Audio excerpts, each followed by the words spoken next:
There you were. You were more than a dream. I could reach out and touch you, boy. That was long ago. There are some things that I guess I'll never know. When you love someone, you gotta learn to let them go. When I dream about you, that's when everything's alright. You're in my arms, here next to me, forever. When I dream about you, oh, you never go away. Just close my eyes, wait for my dreams, 'cause I still loving you.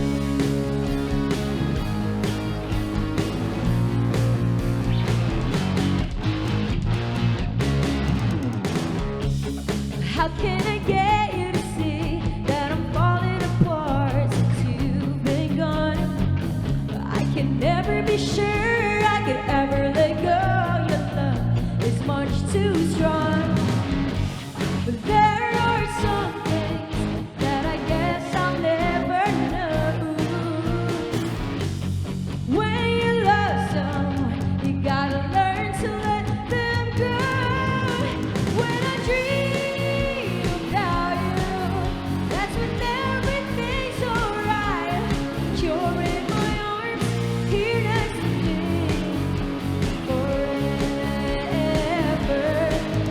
When I dream about you, oh, you never go away. Just close my eyes, wait for my dreams, 'cause I still loving you.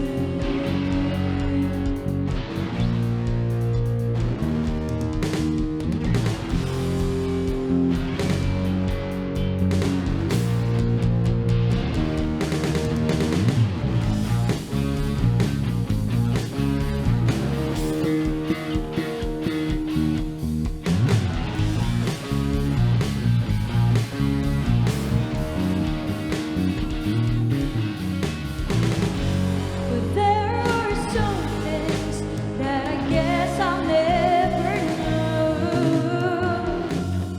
When you love someone, you gotta learn to let them go.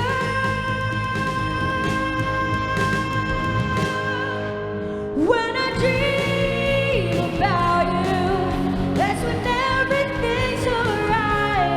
You're in my arms, here next to me, forever. When I dream about you, oh, you never go away. Just close my eyes, wait for my dreams, 'cause I still loving you.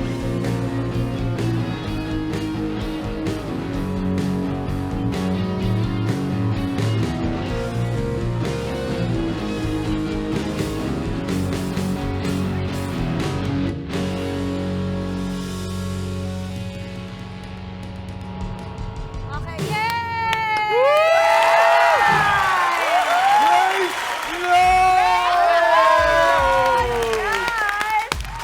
Wow! Grabe naman. Ganda ng morning natin. Good morning. Good morning sa inyo. Good morning. Pabati lang tayo. Tapatan natin yung energy nila. Ang taas eh. Kaya nga. Alright. Good morning mga kapatid! Okay, March 5. Maayong buntag para sa mga kapatid natin dyan sa Bisaya. Oh, this is not a dream mga kapatid. Gising. Ayan. Gising. Ayan. Oh, may maaga tayong rock-rockan session ngayong Martes ng umaga. Gising na ba mga diwa ninyo? Ay, ako, sure akong gising na ang lahat ng mga kapatid nating nanonood sa husay at galing ng ating mga bisita. Gising na ang mga kapatid nating nakatutok ngayon sa atin. Pati tayo, gising na. Lalo na yung mga antukin dyan. That's my favorite. Ang ganda nun. Alam niyo, mula nang sila'y mabuo noong 2008, tuloy-tuloy na ngang nakilala ang kanilang banda. Very distinct kasi ang kanilang style na talagang nakakapagpasabay sa mga tao. Di ba? Kailan ba tayo nakakilala, Arjunis? Basta 2011, Ika Fair. Yes. Di ba? Something like that. Radio DJ ako noon at Rising Star sila noon, di ba? So ever since, fanboy na fanboy ako sa bandang ito. Kaway-kaway tayo sa mga tulad kong OPM rock fan na nakinig at napakapit sa mga classic hit nilang When I Dream About You, Antukin, Respeto, Tigil at marami pang iba. Yay! At kasama din dyan yung umani na nga ng milyong views. Million views. Bakit ganyan ka? Collab kasama si Chito Miranda ng Parokya ni Edgar. Wow, grabe. Palakpakan uli natin. Ang isa sa mga pinakasinusubaybay ang Pinoy rock band ngayon at noon. Hanggang ngayon. Hanggang Diba? ngayon. Everybody Grace Note! Give it up! Yay! Good morning! Good morning sa inyo. Good morning, good morning. Yes! What's new, Eunice? Ano bang bago ngayon? We just released a new song under UMG. We just got signed. Wow! Under UMG Music and EMI Records. So we're very, very excited about that. And just so you know pala, since nakakwento nyo rin, 16 years na ang Grace Note. We just celebrated man. our 16th birthday. Grabe, in you guys Oh, 2020. sweet So 16 young. years! We started young. When so, did you start? like, we were still Well- studying. All we right. were babies. Mga babies pa, 2008. Like around 15 years old. 15. Jazz was Wow. just 15 at that time. So No way! gosh. So si Magender. secret. No, we're siblings by the way. Good morning, Secret. kapatid. Good morning, Kapatid ka na kapatid. Literal, ano? Kabata nyo. Okay. So you're the ate? Yeah. Oo. Ang cute naman. Kasi nabanggit mo na, you were signed by UMG. So ano yung mga dapat nating asahan na bago? At ano yung pakiramdam that you're now under a new label? Of course, we're very, very happy knowing that UMG is the biggest label in the world. So, yun, another milestone for Grace Note. And for sure, marami kayong abangan ng mga bagong kanta this year. So, Ayun. sa ngayon, Babaeng Torpe, pakinggan nyo. That's our newest single under them. So, Parang if you think about it, no, 16 years in the making pala itong big signing ninyo. yeah, kasi we've been indie since the beginning with Superstar naman, our management. Ngayon lang talaga kami, ngayon lang namin experience. Before the pandemic, we got signed, pero yun nga, nag-pandemic, so hindi namin na-maximize. Sige, tanong ko nga to si Baby Bro. Meron ka Ito, namang ito. mic. Naka-mic ka rin. And ano ba yung difference ng Grace Note 16 years ago and Grace Note today? Oh. Ano ba in terms of sa music ba? Sound, Any, yes, whatever. in terms of Oo. sound. Yeah. Kasi sa mga nakasubaybay sa amin, kami Grace Note, hindi kami nag-stick talaga sa isang genre. So, Okay. ever since Right. nag-start kami, wala kaming talagang genre. So, sabi ko lang, every time na nagre-release kami, we just evolve. And then, yung mga influences namin, nag-grow din. So, siguro, mas experience na kami in a way. So ito ba under UMG, meron bang bagong direction in Yes. terms of genre na tatahakin? Or Ah. klase ng tunog? Yeah, we can say that this is a new sound for us. Well, hindi naman talaga siya like new, pero it's always different para sa amin. So, ayun, for sure marami kayong mga maririnig na siguro unpredictable from us na hindi nyo madalas na naririnig from Grace. Ang cute nila, di ba? Yung alam mo nang meron ng nakabaon, pero bawal pang sabihin. I'm trying to guess Yun something. Yun na. Oo, Ganun na yun. ganun yun eh. Yung alam mo yun, yung parang yung mga tanong kasi natin, Oo, alam mo safe ma-reveal lang na. muna. Pero siguro ako, gusto ko lang na sabihin na yung strength talaga at one of the talagang assets ng Grace Note is that you're able to adapt, no? Yes. To the times. Yes, Kasi exactly. Yeah. yun eh, parang pag creative ka, either you go one route and say, ito ang pinaka gusto kong gawin mula start ng karera ko hanggang ito, or you can also be a chameleon like them na Yes. kung ano ang You adapt. tunog na nararamdaman nila at the moment, Yes. nakakapag-adapt sila. Oo. Kaya I think kaya din yung mga edad ng mga nagpo-follow sa inyo, iba-iba. That's true, Lahat diba? na ng generation, ano? And let's hear from the other members, of Ayan. course, of Grace Yes. Note. Ang tanong ko, ang dami na nakakolab. Sila Chito, Abra, at Maine. Sino pa ba ang gusto nyong makakolab? Sino ba? Si Rico Blanco siguro. Oy! Napanood namin yung lang. music nila eh. Dito lang. So, inspired. Or not? Why not, diba? So, Why not? Oo, kayo meron ka bang gustong makakolab? Sa E-Head, sila Reigns. Kasi Oy, under grabe. management nila. Ayun. Napakaganda. Icons only. Icons Icons only! only. Say na natin. Sorry! Ito Sa si mga Brother kabataan, Ren. yan. Sa mga mas bata naman, kasi maraming mga Gusto lumalabas ko yan. ngayon, Meron diba? akong gustong banda. Sino? Kay Jude. Bagong banda Sa yun mga ngayon. banda Check ngayon na nyo. bago. Gusto gusto namin sila Hey June. Hey Yes, June. Hey June with exclamation point. Galing Sa yan. December galing yan. Avenue, mga gusto ko. Ay, Yes. cool yung December Avenue. Gusto ko rin makaka-collaborate yun. Oh, okay. I'm so excited. Okay, kwentuhan nyo kami tungkol dun sa bago ninyong kanta. Yes, Ayun, babae. pwede ikwento. Oh, Ay, ito. pwede. R&B I'm siya, all no? in. For sure, R&B na to. Maiba. Shift No, talaga. no, no. This one is actually, para siyang modern vintage. Parang medyo nagdive kami ngayon sa parang classic sound naman. So kung papansinin nyo yung sound ng babaeng torpe, there's a flavor na modern vintage na. Tapos, well, the song itself, Babaeng Torpe, naisip din namin na bagay yung vibe. And it's about a girl who couldn't express her love for someone she likes. So, ayun, using the word torpe, Yeah. na madalas natin nagagamit sa mga Sa lalaki. Did you write this because ang dami sa henerasyon ngayon na ang babae forward na? Yes, yes. Ayun. Exactly. I love that. I mean, Oo. kasi, well, breaking gender norms. Parang these days kasi, it's very normal na makikita mo yung babae na nag-chase a guy or sa girl o kung sino man nagugustuhan niya. So I'm like, oh nga no, why not use the word torpe for a girl? It's something different. At marami pa rin namang ganon. Kasi minsan, True. di ba, sinasabi True. nila na kapag ang babae daw, hindi mo masabi ang gusto mong sabihin ngayon sa mga minamahal mo. They say, 2024 na, pwede na yan. Pero in truth, marami pang babaeng That's true. torpe. At Ito old sa akin pa. fashioned. Yes, na Totoo, totoo. they call it sa atin, ang tawag dyan ay manang-manang pa. Diba? Pero ako kasi manang ako. So, manang through and through ako. Ikaw din, ayan, no, si Martina dito, manang.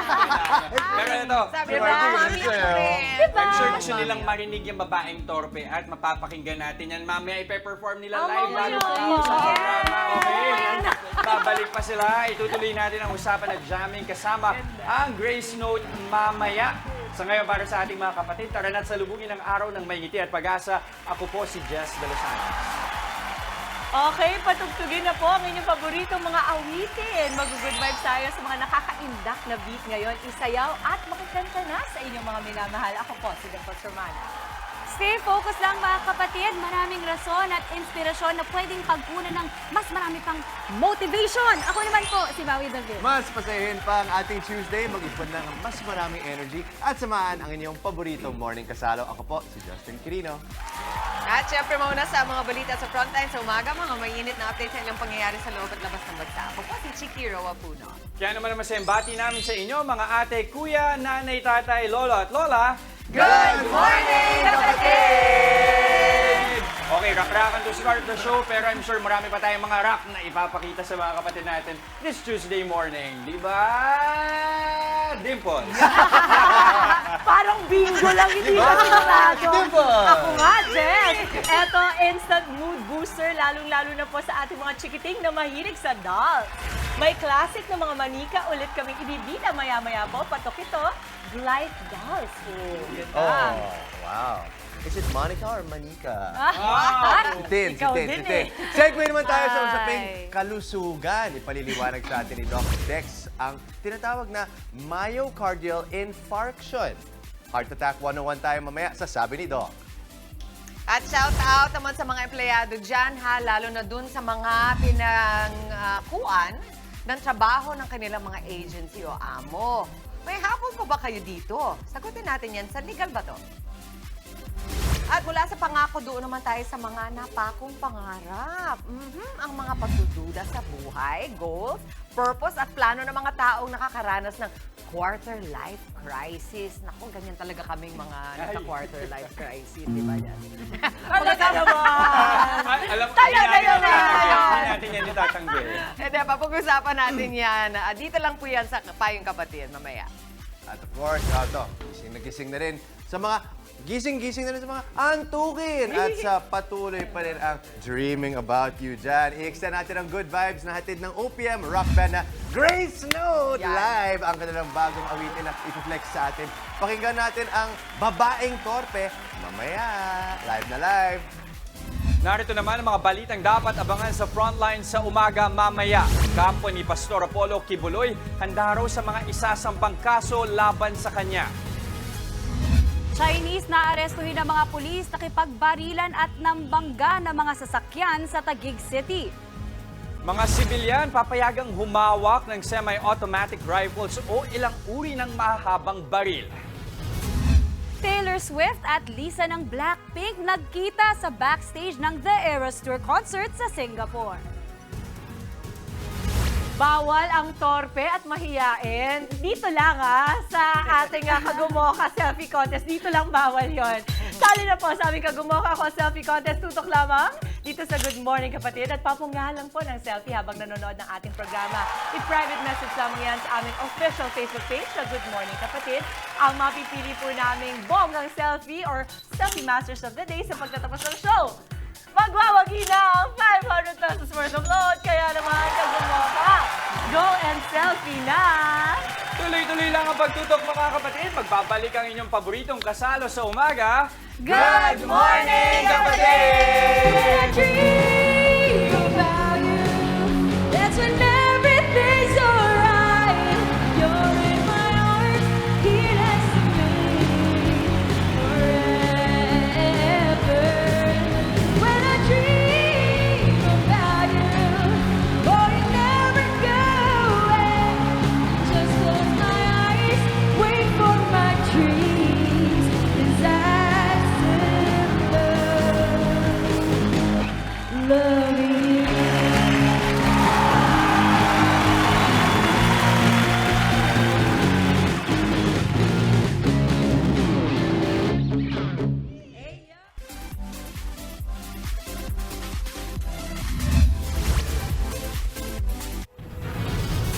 Narito na mga umaaksyong balita ngayong araw. Ihahatid namin mula mismo sa frontline sa umaga. Chinese na arestuhin na dapat ng mga pulis, pumalag at nakipagbarilan pa sa Taguig.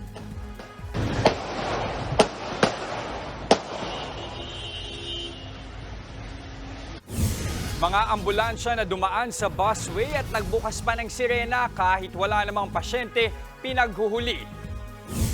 Mga kontrata ng housekeeping at pest control service providers ng NAIA sisilipin kasunod ng mga nakitang surot at daga sa paliparan.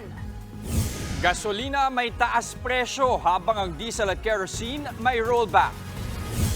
At meet and greet ni Taylor Swift at Lisa ng Blackpink sa backstage ng The Eras Tour sa Singapore, pinagkaguluhan ng mga netizen.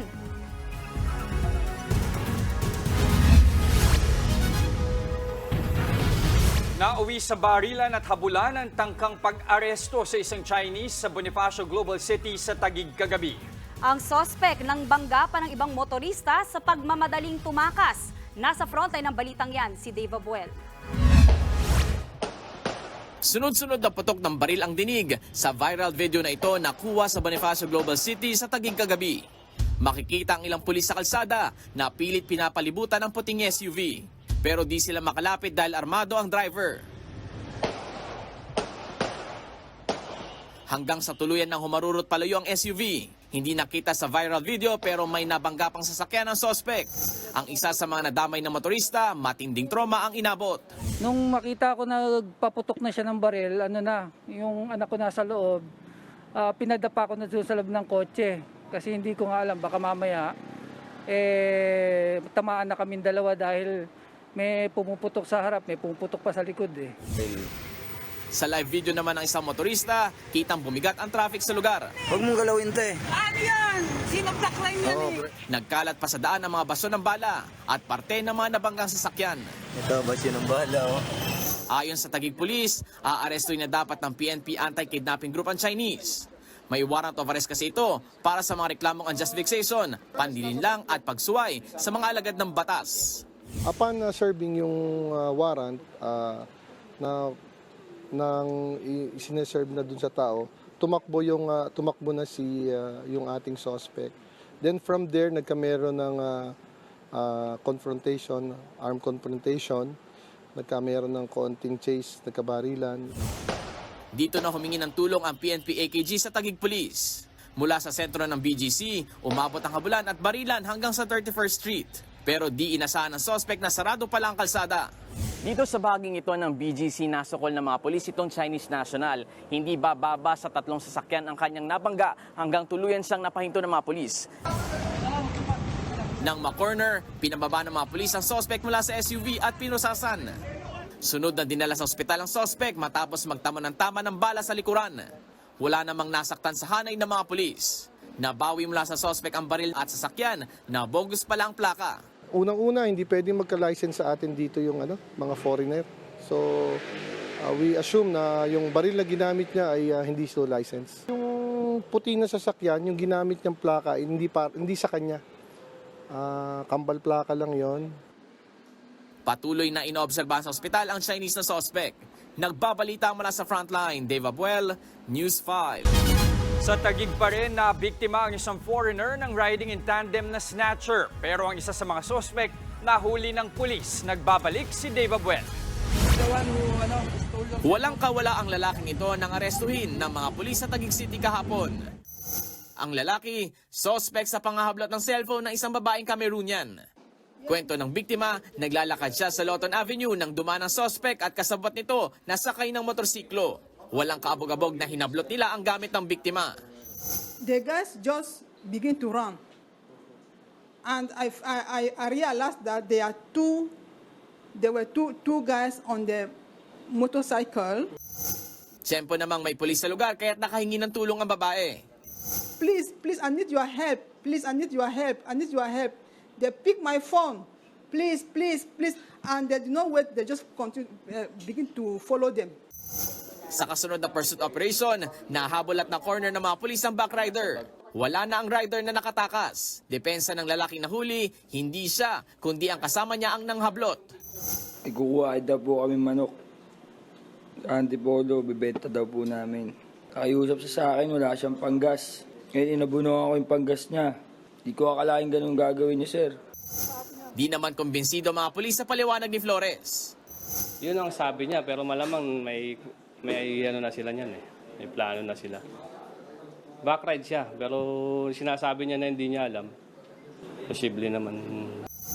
Nabawi naman malapit sa suspect ang tinangay na cellphone. Nakuha pa ng mga pulis mula sa motor ang isang bag na may lamang baril. Napag-alaman na dati na palang naaresto at nakulong si Flores. Itong suspect natin na may kaso na tong drugs, 2 beses nang nakulong to. Ang kaso ay pagtutulak ng droga at pagbebenta, session. Tukoy na ang kasabot ng suspect na pinaghanap na ng mga pulis. Maharap naman sa reklamong robbery snatching at paglabag sa Comprehensive Firearms and Ammunition Regulation Act si Flores. Nagbabalita mula sa frontline, Dave Abuel, News 5. Papayagan na ang mga sibilyang humawak ng long firearms o mahahabang baril. Pero may babala ang PNP sa mga irresponsableng gun owner. Nasa frontline ng balitang yan, si Brian Castillo. Ang mga ganitong klase ng mahahabang baril, pwede nang gamitin ng mga sibilyan. Yan yung mga semi-automatic rifle. Mas mahaba ito kumpara sa ordinaryong baril gaya ng pistol. Pero hindi pa rin yan ka-level ng mga baril na ginagamit ng militar. Kaya naman inamyendahan ng Philippine National Police ang Implementing Rules and Regulations o IRR ng Comprehensive Firearms and Ammunition Regulation Act. Sa inamyendahang probisyon, pwede nang mabigyan ng lisensya ang mga sibilyang gustong magkaroon ng long firearms. Naisumite na raw sa UP Law Center noong Pebrero ang ni-revise na bersyon ng IRR at inaasahang magiging epektibo ito 15 araw matapos mailathala. Pero siyempre, hindi maalis ang agam-agam na baka magamit sa masama ang mga baril kung hahayaan ito sa kamay ng isang sibilyan. Giit naman ng ilang gun dealers, hindi basta-basta ang proseso sa pagkuha ng baril para masigurong responsable ang magmamay-ari nito. Ang isang malaking meron tayo dito sa Pilipinas ay yung neuropsychiatric test. Hindi lahat din pumapasa noon kasi nakailang kliyente na kaming bumabaksak. Okay, sa pagbumaksak sila, they're given either 6 months to retake the test. If they pass, then they can own a firearm. If not, we just refund them. Aminado naman ang PNP na posibleng ang magdulot ng problema ang pagluluwag ng panuntunan. Pero giit nila, may kalalagyan sa batas ang mga irresponsableng gun owner. Kung meron po tayong makikita later on na may pang-aabuso at may makikita po natin na itong amendment po ay aabusuhin, then we will enforce strictly what is written in the amendment rules. Nagbabalita mula sa frontline, Brian Castillo, News 5. Sugatan ng isang babae matapos magbanggaan ng dalawang sasakyan sa Quezon City. Ang disgrasya nasa pulpa sa CCTV. Nasa frontline ng balitang yan, si Justine Punsalang. Pasado alas 10 nang masapul ang tagpong ito sa kanto ng Rosa Alvero at Esteban Abada Street sa Loyola Heights, Quezon City kagabi. Mabilis ang takbo ng SUV nang magpang-abot sila ng kotse sa intersection. Pero kahit nakita ng paparating ang kotse, dire-diretso pa rin ang SUV. Sa lakas ng pagkakabangga, nawala ng balanse at tumaob ang SUV. Ayon sa mga naka-duty na kagawad, isang concerned citizen ang nagtimbre tungkol sa banggaan. Pagdating sa crash site, agad nilang sinaklolohan ang sakay ng dalawang kotse. Pagdating namin, bali yung isang kotse nakataob, tapos yung isa nakabukas na yung pinto, tapos may tama yung harapan. Yung tumaob na kotse, ang sakay is okay naman. Yung isa naman, yung isang kotse naman na nakahinto, nandun yung babaeng driver na traumatic. Yung lower extremities niya, medyo masakit. Hirapan siya igalaw. Isinakay ng ambulansya ang babaeng driver at isinuwod sa ospital. Tumanggi namang magbigay ng pahayag ang driver ng SUV. Matapos ang disgrasya, hinatak ang mga sangkot na sasakyan at dinala sa impounding area ng Quezon City. Patuloy namang iniimbestigahan ng QCPD Traffic Division kung sino ang may pananagutan sa banggaan. Nagbabalita mula sa frontline, Justine Punsalang, News 5. Huli ang 3 ambulansya na dumaan sa EDSA busway kahit bawal. Ayon sa mga tauhan ng DOTR, nakabukas pa ang sirena ng mga ambulansya nang harangin sa bahagi ng EDSA Mandaluyong. Pero nang tignan na pag-alaman na wala pala silang sakay na pasyente, kaya naman agad tinikita ng DOTR ang mga nasabing ambulansya. Nauna nang sinabi ng ahensya na tanging mga bus na otorisado ng LTFRB, mga pulis, truck ng bumbero at ambulansya na sasaklolo ang pwedeng dumaan sa busway. Arestado ang isang ama sa Cavite na ilang ulit na ginahasa ang sarili niyang anak. Umabot pa sa punto na nabuntis ng sospek ang biktima. Nasa frontline ng balitang yan, si Justine Punsalang. 7-Eleven yan. Yan, tatawid na. Yan na. Positive yan, di ba? Opo, positive yan, positive. Positive yan.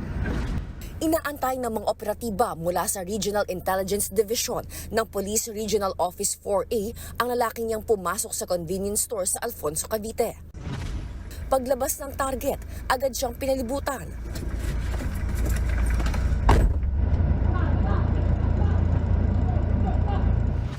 Ang 59 anyos na lalaki, sospek sa paulit-ulit na pangahalay sa minor de edad ng anak.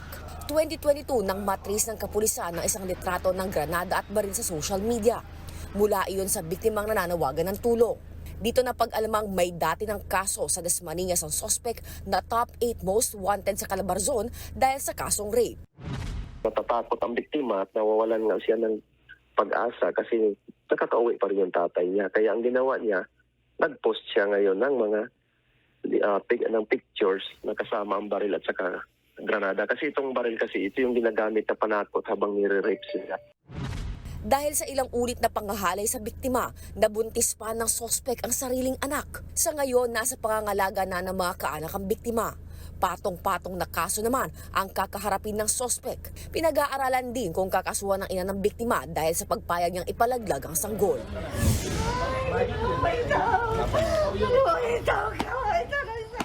Naglupasay naman ang inang ito nang dalhin sa Prosecutor's Office sa Carcar City sa Cebu ang kanyang anak kahapon.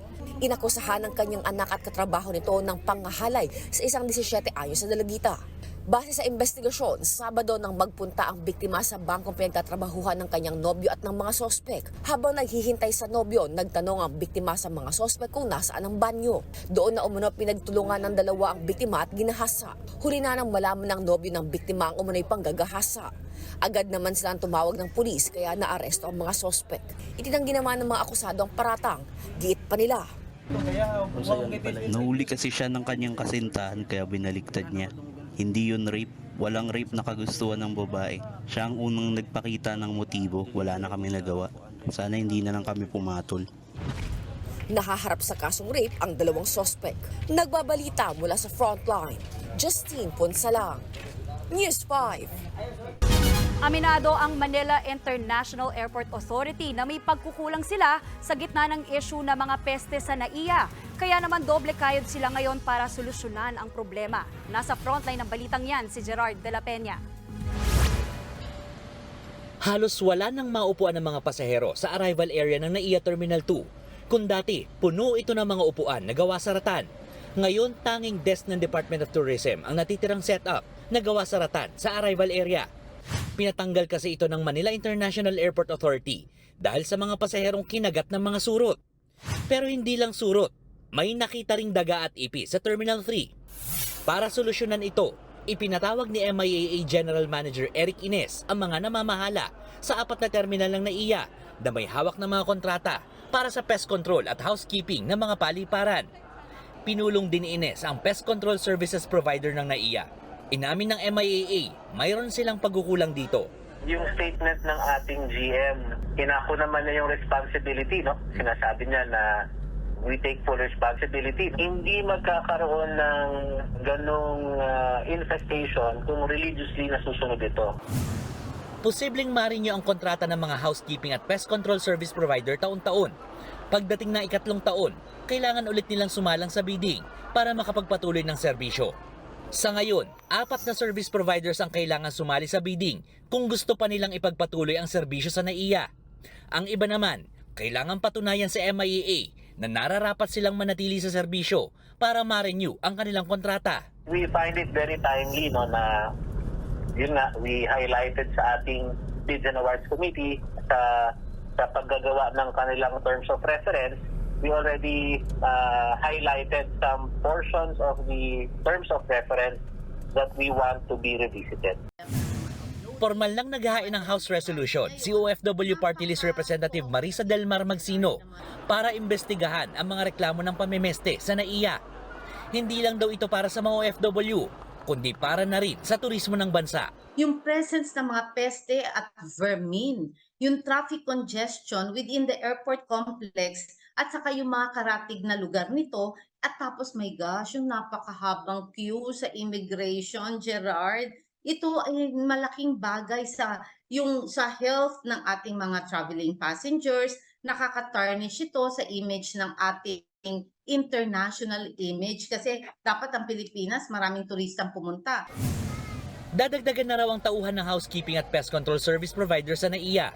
Asahan na rin daw ng mga pasahero na mas madalas ang paglilinis ng mga pasilidad sa loob ng NAIA. Nagbabalita mula sa Frontline, Gerard de la Peña, News 5. Epektibo na ang paggalaw sa presyo ng produktong petrolyo ngayong umaga. Sa inilabas na pricing ng mga kumpanya ng langis, meron ng patong na 50 centavos per liter ang gasolina. Nag-rollback naman ang diesel ng 40 centavos per liter at kerosene ng 35 centavos per liter. Nauna nang sinabi ng Department of Energy na ang paggalaw ng presyo ay bunsod ng pagtaas ng supply ng krudo sa Amerika at posibleng pagpapalawig ng OPEC Plus sa bawas produksyon nito. Sumipa na ang presyo ng manok at baboy sa mga pamilihan sa Metro Manila. Sa tala ng Department of Agriculture, pumapalo na ngayon sa 150 pesos hanggang 220 pesos ang manok sa palengke. Mas mataas yan kumpara sa 145 hanggang 200 pesos noong nakaraang linggo. Paliwanag ng United Broilers Raisers Association o UBRA, naging maingat sa pagpaparami ang mga magmamanok kasunod ng oversupply noong huling mga buwan ng 2023. Sinabayan pa yan ng pagtaas ng demand sa manok dahil sa mahal na baboy. Sa ngayon kasi, sumampa na ng hanggang 410 pesos ang kada kilo ng liempo. Mas mahal yan ng 10 piso kumpara noong nakaraang linggo. Ayon sa Samahang Industriya ng Agrikultura, dahil pa rin yan sa banta ng African Swine Fever. Pero giit ng grupo, di pa rin dapat lalagpas ng 400 pesos per kilo ang liempo. Sinisilip naman ng DA kung merong bang nangyayaring manipulasyon sa presyo ng baboy sa merkado.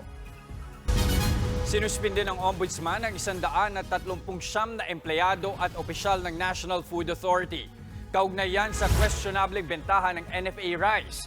Kabilang sa pinatawan ng 6 na buwang suspensyon ang mismong administrator ng ahensya na si Roderico Bioco. Ito ay matapos sibunyag ni NFA Assistant Administrator for Operations Engineer Lemuel Pagayunan ang pagbebenta ng buffer stock sa ilang piling rice millers nang hindi man lang dumaraan sa bidding process. Nasa 75,000 na sako ng bigas daw ang paluging ibinenta sa halagang 25 pesos kada kilo. Inutusan pa raw ng NFA ang mga trader na i-repack ang bigas ng walang NFA logo bago ito ibenta sa pamilihan. Iimbestigahan ng Ombudsman ang umano'y bentahan habang umiiral ang suspensyon. The preventive suspension will allow the Ombudsman to secure all the documents and other evidences relating, but not limited to, the sale of rice, buffer stocks, that is greatly disadvantageous to the government. Pinakakasuhan na ng Department of Justice si Pastor Apollo Kibuloy para sa child abuse at qualified trafficking. Kasunod ito ng mga umano'y pang-aabuso ng pastor sa mga miyembro ng Kingdom of Jesus Christ. Pinirmahan din ni Remulla ang precautionary hold departure order laban kay Kibuloy para hindi siya makalabas ng bansa. Pinag-aralan namin ng gusto at ang lumalabas talaga rito ay meron talagang kailangang panagutan si Pastor Apollo Kibuloy at ang kanyang mga kasama sa isang complainant po, sa isa pong nagre-reklamong nung panahon na yun ay menor de edad. At mabuti na ho na magkaroon din ng hustisya yung humihingi ng hustisya sapagkat napakatagal na panahon na po ito nangyari. Pero ang galaw na ito ng DOJ, inasahan na ng abogado ni Kibuloy na si Attorney Ferdinand Topacio. Nitong nakaraang linggo lang daw nang makausap ni Topacio si Kibuloy. Di na niya dinetalye ang napag-usapan nila pero giniit daw ng pastor na inosente siya sa mga paratang laban sa kanya. Handa naman po kaming gawin kung anong kinakailangan upang maprotektahan po ang karapatan ni Pastor Kibuloy kagaya ng ginagawa po namin sa iba naming mga kliyente. Lahat itong mga paratang na ito ay mga kasinungalingan lamang at darating ang panahon na lahat ng kasinungalingan ay maglalaho.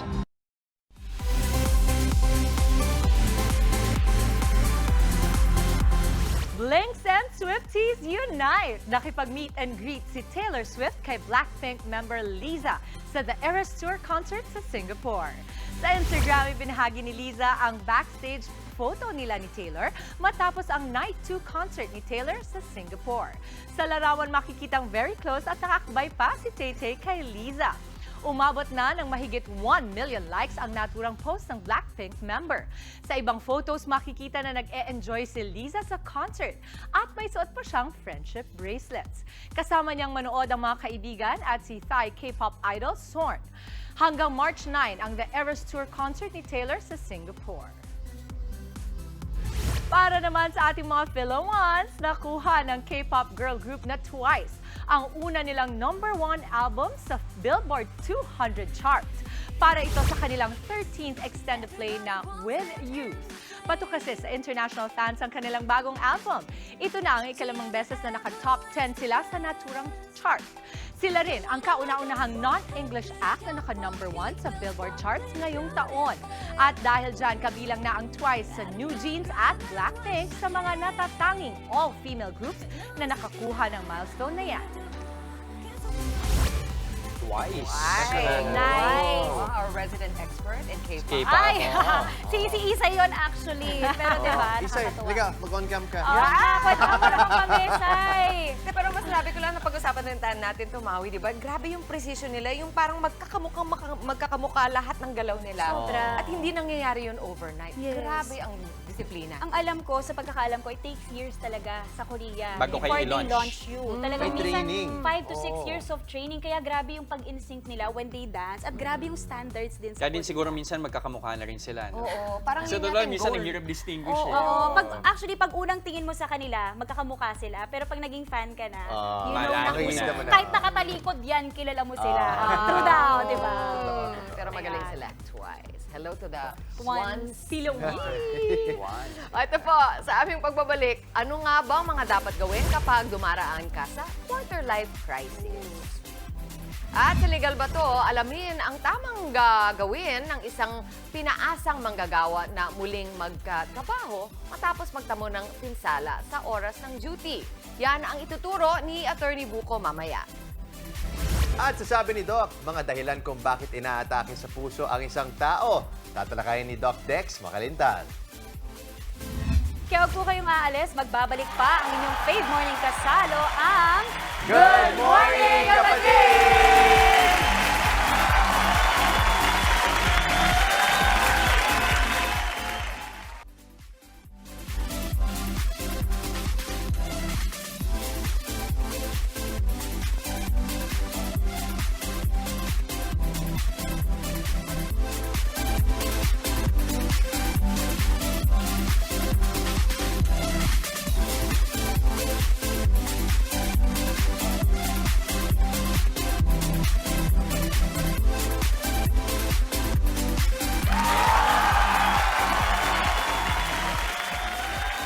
Nagbabalik po ang Good Morning, kapatid. Madalas na dahilan ng biglaang pagkamatay ang myocardial infarction o heart attack. Posibleng bunso dito ng unhealthy lifestyle o kaya naman namamana. Panoorin ang sabi ni Doc. May mga sakit na hindi agad-agad nakikitaan ng sintomas, pero seryoso pala at maaaring magdulot ng kamatayan. Tulad na lamang ng myocardial infarction o heart attack. Isa itong delikadong kondisyon kung saan hindi nakadadaloy ang dugo sa mga bahagi ng puso, dahilan para hindi ito mag-function ng tama. Maraming po pwedeng sanhi ito, pero isa sa pinakakaraniwan ay ang pagbabara ng isa o higit pang mga arteries. Kapag kinulang ng supply ng dugo, nagkakaroon ng damage ng puso. Mayroon din tayong tinatawag na mga plaques na nabubuo mula sa cholesterol at fat deposits. Nagdudulot din ito ng pagbabara at ruptures sa mga ugat ng puso. Ilan sa mga karaniwang sintomas ng heart attack ay ang pananakit ng dibdib, hirap sa paghinga, palpitations, pagkahilo at kawalan ng malay. Mas at risk dito ang mga lalaki kaysa sa mga babae.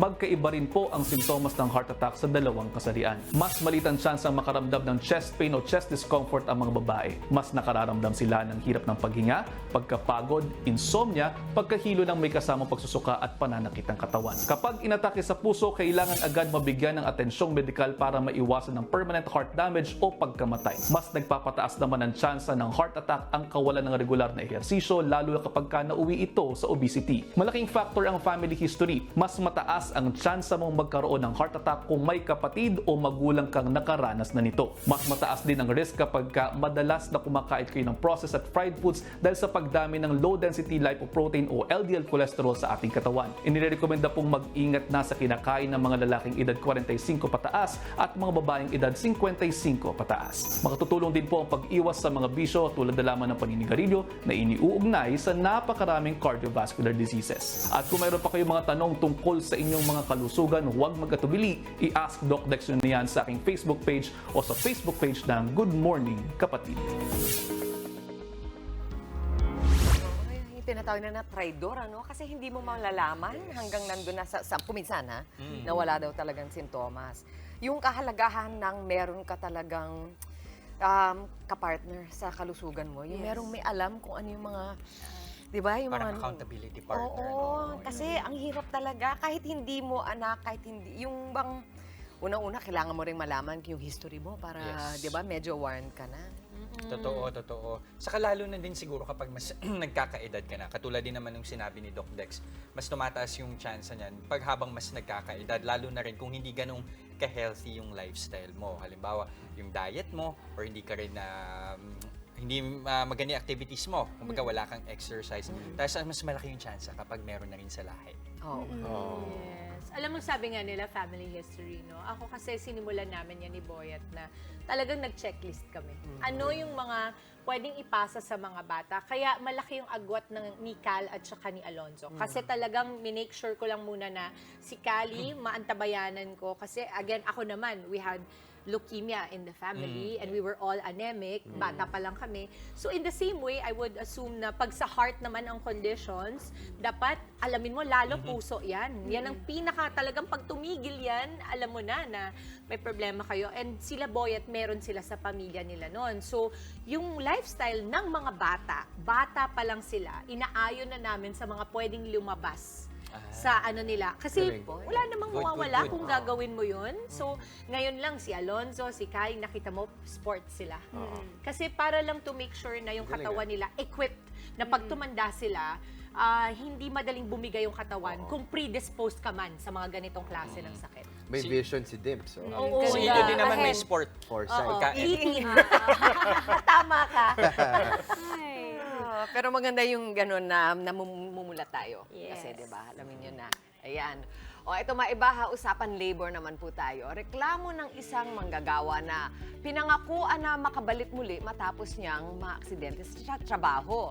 Yan ang tatalakayin ni Attorney Buko sa Legal Bato.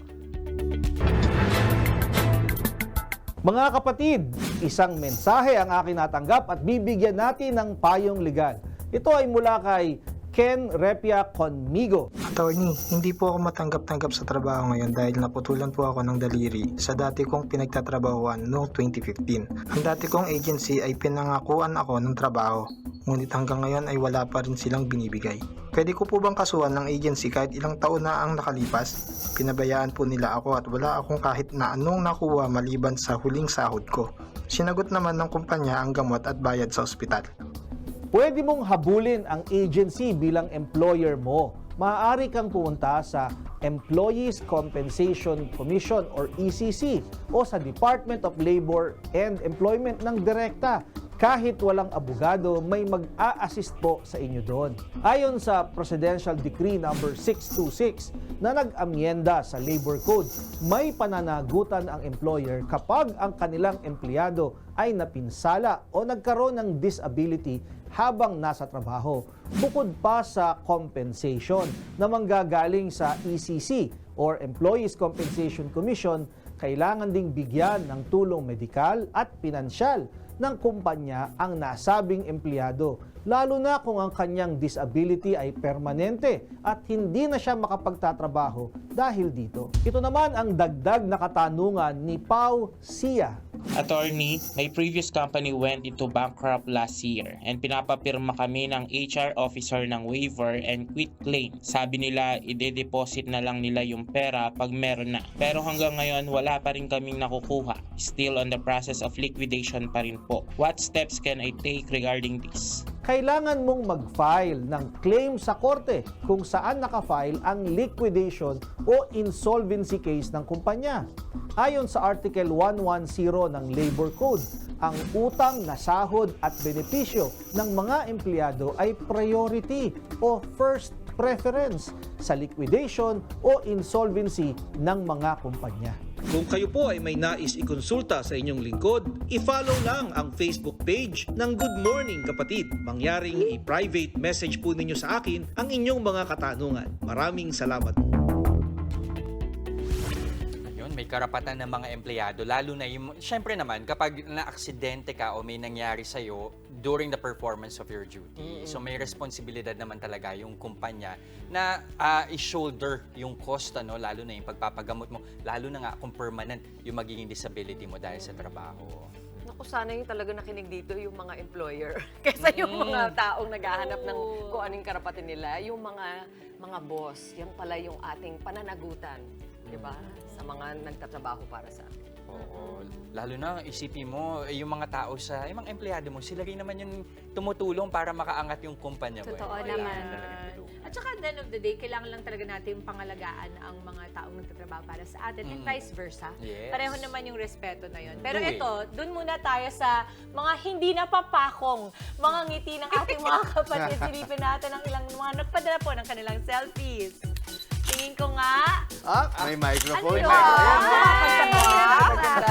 May Grace Note. Yes. Remote ang ginamit. Ay, may gitara. Ay, ako, ganun dati.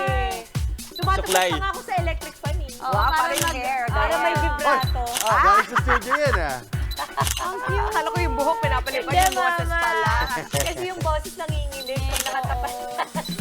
Good morning, mga kapatid. Hello naman! Mga kapatid, maraming salamat sa lamang po kayo ng inyong mga selfies at ilagay na rin kung saan kayong lugar naroon para manalo ng 500 pesos worth of load sa ating Pagbumoka ko selfie contest. Okay, Mami Cheeky. Yes, Mami Bim. Saan tayo? Ito pa yung kapatid mamaya ha. Minsan mo na rin bang kinwestiyon kung may direksyon ba ang buhay mo? Aha, usapang quarter life crisis tayo sa payong kapatid. Para naman sa patukto, pag-uusapan natin ang cute and fashionable na Blythe dolls. Aauraw mga manikang yan, maya-maya lang. At mamaya para sa ating loading sikat, abangan ang full live performance ng Grace Note sa kanilang newest single na Babaeng Torpe. Hi! Huwag po kayong alis. Magbabalik pa ang inyong paboritong morning kasalo ang Good Morning, Kapatid!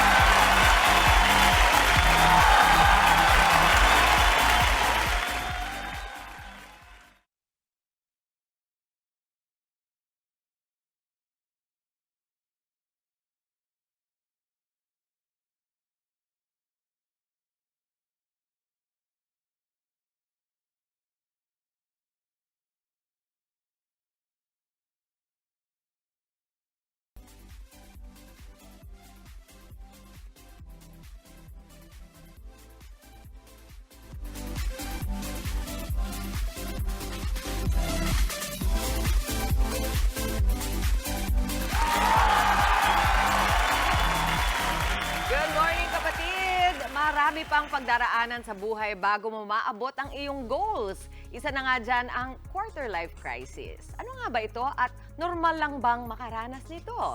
May payong kapatid kami para sa mga dumadaan sa quarter-life crisis.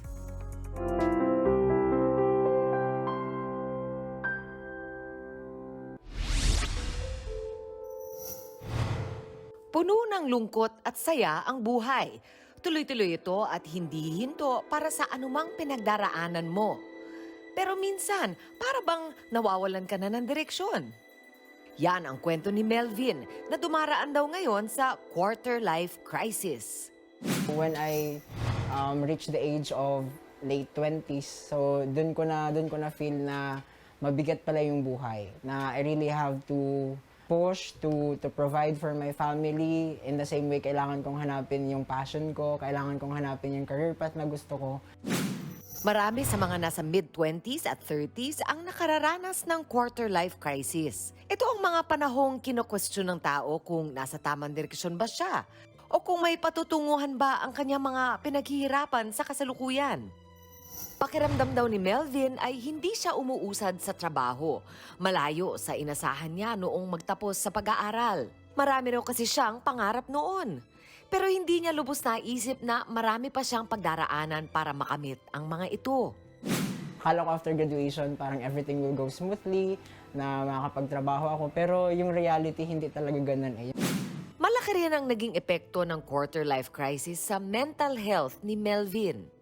Yun, self-harm, tapos may nagpa-panic attacks ako minsan na lang. Kapag overwhelmed ako ng thoughts, nanginginig na lang ako, saka umiiyak na lang ako ng hindi ko alam yung reason. Dahil sa pinagdaraanan, unti-unti na rin daw siyang nawalan ng mga kaibigan. Dati madami akong kaibigan, pero ngayon since parang I'm sort of a different person, parang unti-unti na silang nawawala, unti-unti na silang nagbabawas. And naiintindihan ko naman yun. Ayon sa isang eksperto, mahalaga ang suporta para sa mga taong dumaraan sa quarter-life crisis. It's so important kasi especially if you have people who have been there, who have gone through it. So if you have one or two people in your life na pwede mong lapitan, just ask questions, encourage you. These people can guide you through it. Kumakapit pa rin daw si Melvin kahit pa marami siyang tanong at nangangamba sa takbo ng buhay niya. Faith talaga. So, yun na lang yung natitira sa akin eh. Yung faith na lang yung natitira sa akin na soon enough or parang for the coming years, for the coming months, tong struggle na to matatapos to and it will become a testimony someday.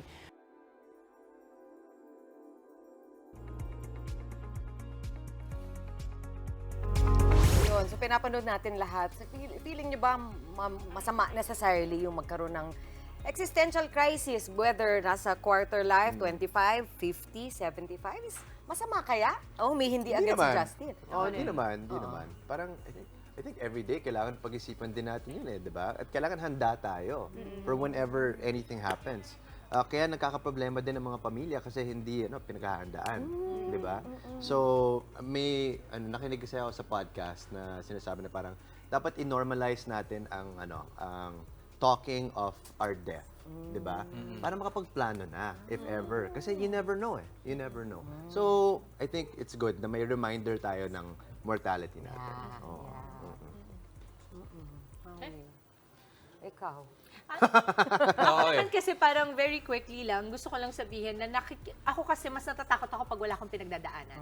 So I kinda like it pagka may crisis akong kailangan pagdaanan kasi feeling ko growth is from there. Yan. Oo. Siguro na lang, payo dun sa mga dumadaan sa ganyan, di ba? Una-una yun, alalahan yun normal. Lahat ng tao dumadaan dyan, kagaya ng sinabi mo. And number 2, embrace nyo na lang, di ba? Hindi nyo kailangan i-enjoy kasi hindi naman lahat ng bagay sa buhay kailangan i-enjoy, pero kailangan daanan. At may rason kung bakit yan, para makapaghanda, para maramdaman ninyo pa ng mas manamnam nyo pa yung magagandang mangyayari sa buhay ninyo, di ba? And third, remember that like we always remind you, may mga tao sa paligid ninyo. Kaya yun, hahanapin ninyo yung mga nakaka-relate sa inyo at kayo rin ay pwede maging susi para matutunan din ng iba yung ano yung pinagdaanan nyo at makakuha din sila ng lakas sa inyo. Jester. So, basta sa mga ganung pagkakataon, be kind to yourself. Oh, yeah. Pero ito mga kapatid, balita po muna tayo. Kakapapasok lamang po na balita. ipinaaaresto na ng Senado si Pastor Apollo Kibuloy. Ayon kay Senador Risa Ontiveros, na cite in contempt ang pastor dahil sa hindi pagsipot nito sa Senado. Sa gitna pa rin niya ng mga pagdinig tungkol sa umano'y pang-aabuso sa mga miyembro ng Kingdom of Jesus Christ. Ayon kay Ontiveros, ipinaaresto ang pastor para pilitin itong harapin ang mga alegasyon. Una nang sinabi ni Kibuloy na nagtatago siya dahil sa banta sa kanyang buhay. Giit naman ng abogado ng pastor na si Attorney Ferdinand Topacio na sinabi ni Kibuloy na inosente ito sa lahat ng paratang laban sa kanya. At ito naman po para sa patok to, hindi lang pang chikiting, pang mommy na rin. Pag-usapan natin ang talaga namang kinagigiliwang Blythe Dolls. Abangan yan sa aming pagbabalik. Hindi yung pangalan ni Andrea. Yes. Oh, right. After dolls or no? Tuloy-tuloy lang ang good vibes. Aha! Oo, kasama pa rin. Kasama yun yung paborito kasama sa umaga. Good morning, kapatid!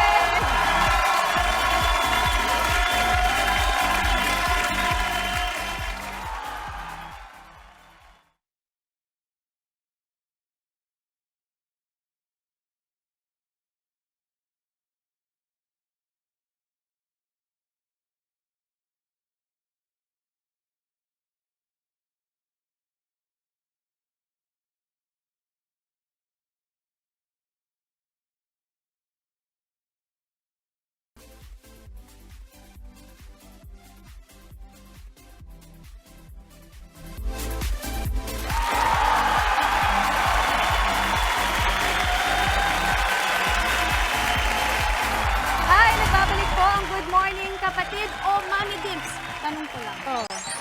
Ano ang naiisip mo kapag sinasabi ang salitang Blythe?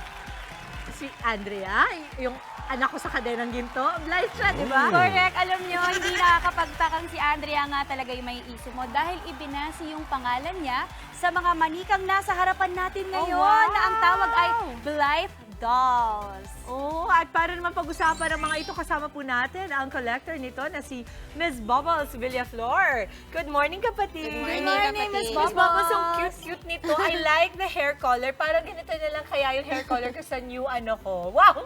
Wait, so, etong mga dolls na ito, no, ay nangongolekta ka. Paano ka nagsimula nito? Kasi nung nag-start ako doll collecting, iba-ibang line siya, bale. Tapos na-discover ko yung Blythe na ang cute-cute nila. Oo. At tapos malaki yung Yes, malaki yung head kasi nila. At saka malaki yung eyes niya. Ang ganda ng mata niya. Magkano yung per doll ganito pag binibili mo? Kasi binibili to sa Japan, tapos usually 20,000 yen. So, depende sa conversion. So, magkano yun, kunwari, sa Pinas? Mga 10,000 pesos. Isang doll? Yung iba na, ngayon, kasi nagpalit na sila ng manufacturer, medyo mas mura na. Oo, so mga 7,000. Ang ganda-ganda. O, tingnan mo, may mga naka-braid ba? Pink hair, Oo, merong lahat white ng looks. hair. Meron Oo. sila. Mahilig ka sa dolls? Medyo mahilig naman. Going up, Barbie, ganyan. oo, Pero ano bang pagkakaiba ng Blythe Dolls, Miss Bubbles, sa mga ibang fashion dolls tulad ng, nasa labas yung Barbie, Bratz? Ano po pagkakaiba nila? Well, unang-una yung head nila malaki. Tapos, nako-customize kasi siya. Like, itong mga dolls na to, customize yung makeup. What? Paano? When you order? No. Stock siya. Tapos, hahanap kayo ng mga nagko-customize, mga artists. Okay. Go, Mama. Mama Mouse, na ano siya? Na-change yung mata. Na-change yung mata tingin nila. ko, please. Ito, i-focus natin din. Ayan na, kasi meron na-change siyang yung string. yan, tingnan natin. So, ngayon, siya ay blue. Okay. Tapos, wow! Pink. Cute, diba? May pinupul lang sa May likod. full string sila sa likod. Ang galing.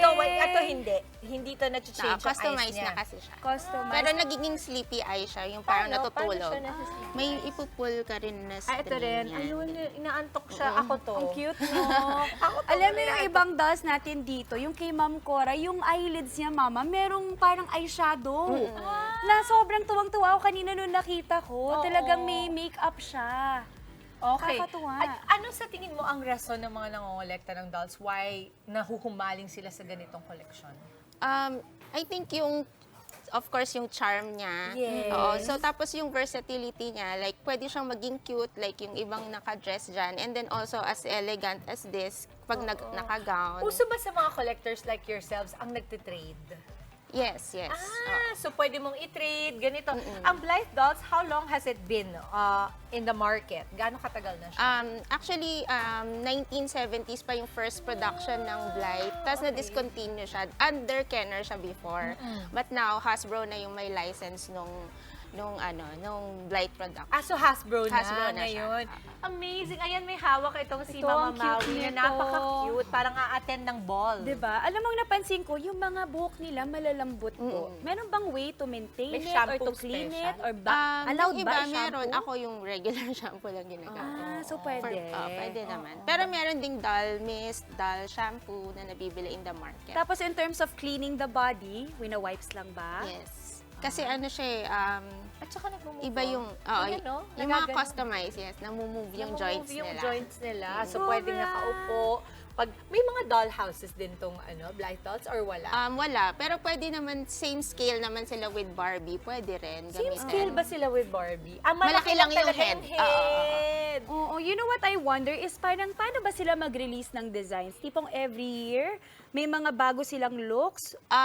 Typically, in 1 year, mga 10 releases.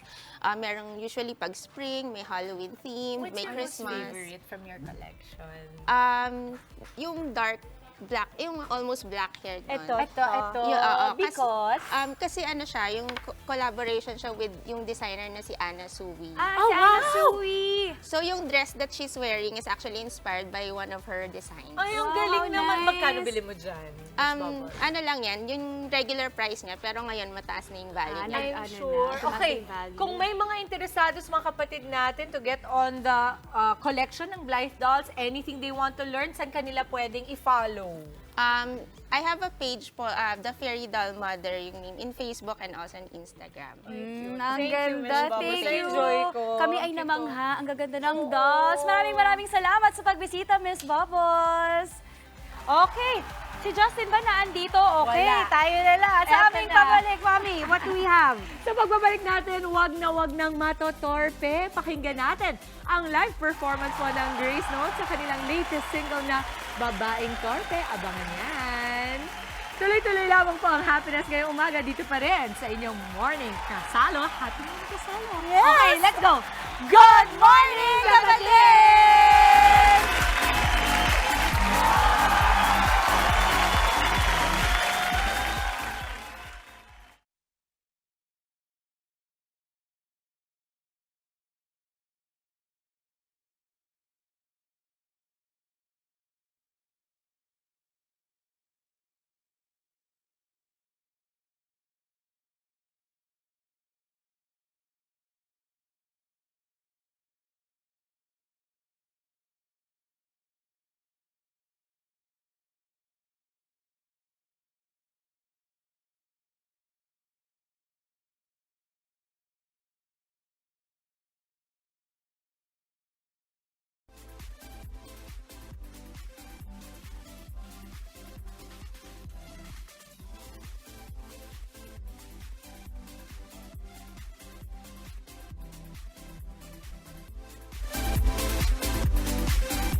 Sige, sabihin mo na ng pasimple at parang di ako mapakali sa kilos mo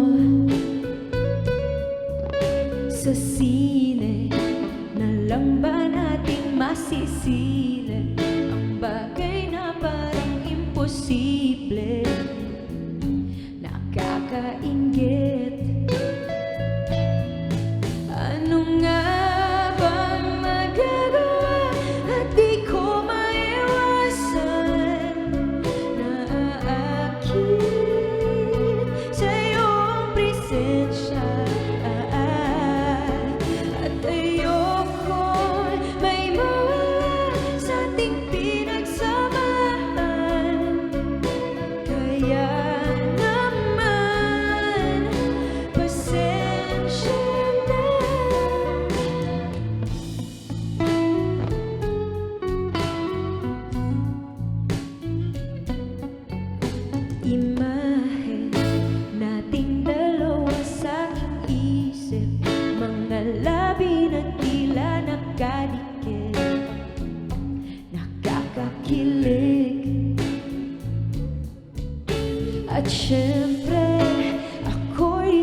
babaeng torpe na di naman kayang aminin na merong sindi.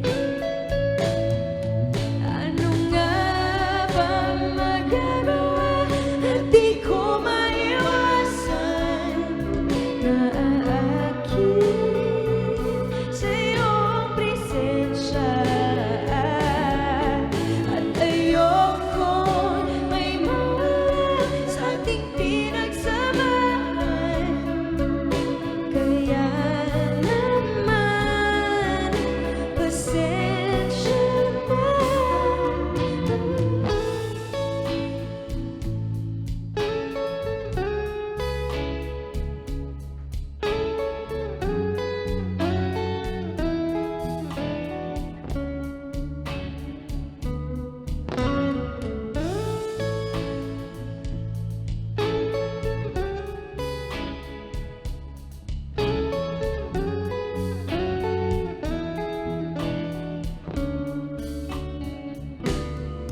Ano ba ang magagawa at di ko maiwasan na aakit sa iyong presensya.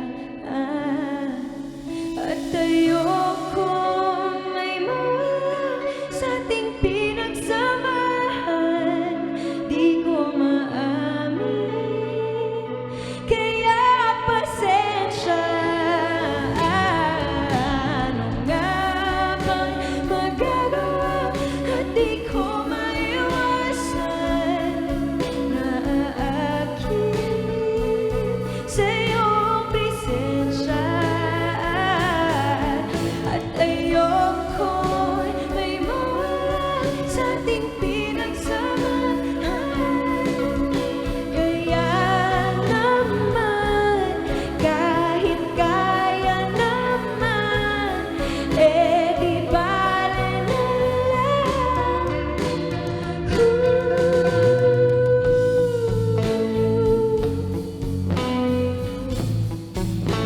Ako'y isang babaeng torpe. Ako'y isang babaeng torpe. Ako'y isang babaeng torpe. Ako'y isang babaeng torpe.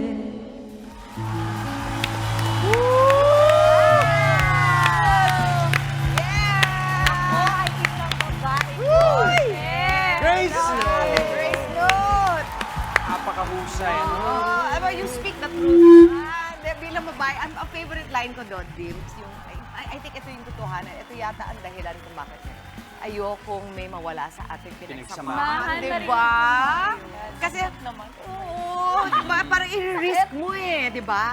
Ay, yung wala siyang magawa dahil sa yung presensya nandyan ka. Parang irresistible ka, gano'n. Oh, ano yun? Yes? Para daw kay ano Yan ang gagamitan ng mic ni Tama, mismo, natumbok niyo. So, wait, nung sinusulat nyo ito, meron bang particular na tao or wala? Nung sinusulat ko yung kanta, wala akong specific na tao na kinakantahan. Pero sinulat ko siya as kung paano ako magkagusto sa isang tao. So, ayun, madalas natutorpe ako. Well, hindi naman porket torpe ka hindi ka confident na tao. Parang minsan may mga rason talaga yung mga tao ba't sila natutorpe. For some, natatakot sila na, yun nga, ma-risk yung pinagsamahan nyo. So, pang-friend to?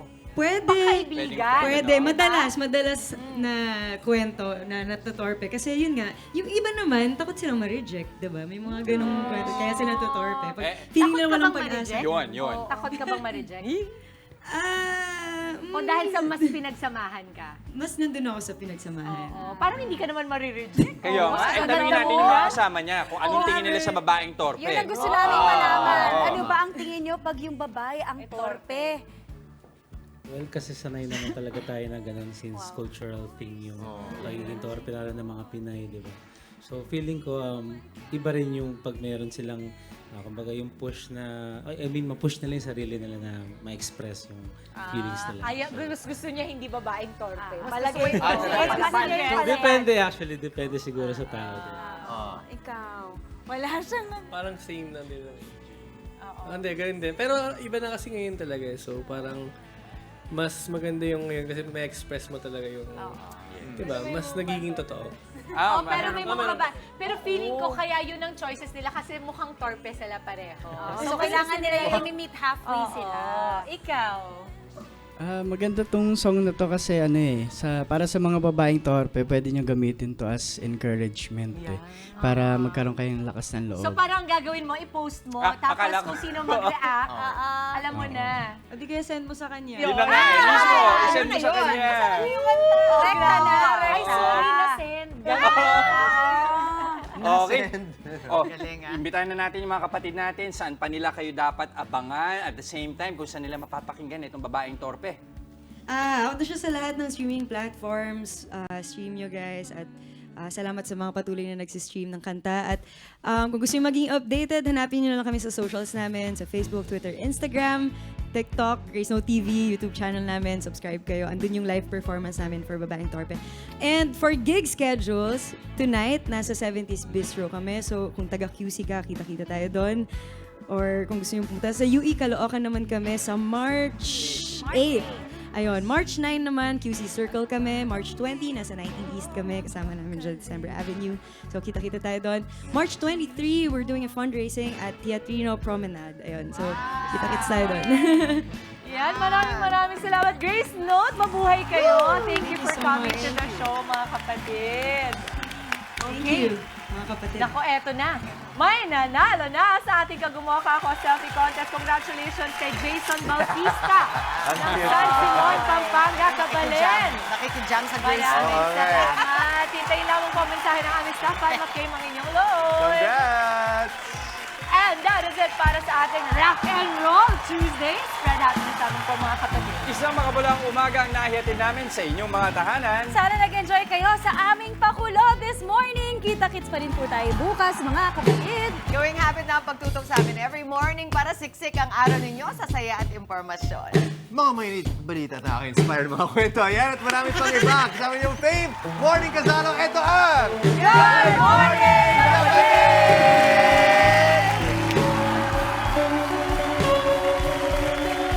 Ano nga bang magagawa at di ko maiwasan na aaking sa iyong presensya at ayoko may harap sa ating pinagsasakan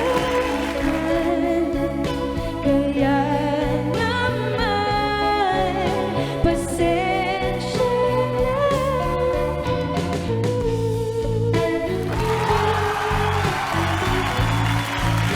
Ako'y isang babae